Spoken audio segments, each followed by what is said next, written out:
পশ্চিমবঙ্গকে আবারও উন্নতির শিখরে নিয়ে যেতে হবে, এমনটাই দাবি করেছেন বিধানসভার স্পিকার রথীন্দ্র বসু। তিনি বলেছেন, একটা সময় সংস্কৃতির পীঠস্থান ছিল পশ্চিমবঙ্গ, তাকে পুনরায় আবার সংস্কৃতি, শিক্ষা, শিল্প সর্বক্ষেত্রে উচ্চতায় পৌঁছতে হবে।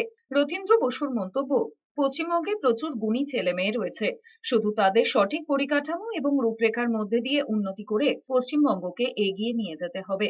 কিন্তু তার জন্য অর্থনীতির ভিত মজবুত করতে হবে। কোনো কিছুর উন্নতির জন্য অর্থনীতিকে শক্তিশালী করা প্রয়োজন।